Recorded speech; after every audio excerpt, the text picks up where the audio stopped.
പ്രിയപ്പെട്ടവരെ, എല്ലാവർക്കും എൻ്റെ പുതുവത്സരാശംസകൾ. സമാധാനവും സന്തോഷവും സമ്പത്തും നിറഞ്ഞ നല്ലൊരു വർഷമായി മാറട്ടെ 2026. അതിനായി നമുക്ക് ഒരുമിച്ച് ശ്രമിക്കാം. നമ്മുടെ സമയത്തിൻ്റെ ഒരു ചെറിയ ഭാഗം മാറ്റിവെക്കാൻ പറ്റുമോ നിങ്ങൾക്ക്? നമ്മുടെ ഒന്നും നഷ്ടപ്പെടാതെ എന്തെങ്കിലും നേടാൻ പറ്റുമോ നമുക്ക്? നമ്മുടെ സമയം, ആരോഗ്യം, സമ്പത്ത്, സന്തോഷം, സമാധാനം ഇതൊക്കെ നമ്മുടെ കയ്യിലാണ്.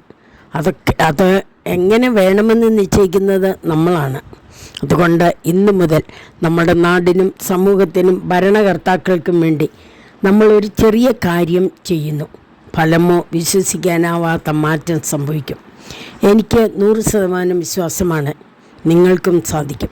നാടിനു വേണ്ടി, സമൂഹത്തിനു വേണ്ടി, നമ്മളുമായി ബന്ധപ്പെട്ടിരിക്കുന്ന എല്ലാവർക്കും വേണ്ടി ദിവസവും മുടങ്ങാതെ അല്പസമയം വിശുദ്ധ ബൈബിൾ വായിച്ച് സമർപ്പിക്കുക. അതുകൊണ്ട് ഇന്ന് നമുക്ക് തീരുമാനമെടുക്കാം.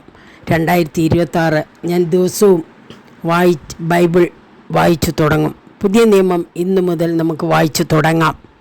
എന്നാൽ നമ്മുടെ നാട് നന്നാവണ്ടേ, സമാധാനം കിട്ടണ്ടേ, സന്തോഷം കിട്ടണ്ടേ? ശ്രമിക്കൂ. സങ്കീർത്തനം 57:23 പറയുന്നു, അത്യുന്നതനായ ദൈവത്തെ ഞാൻ വിളിച്ചപേക്ഷിക്കും. എനിക്ക് വേണ്ടി എല്ലാം ചെയ്തു തരുന്ന ദൈവത്തെ തന്നെ.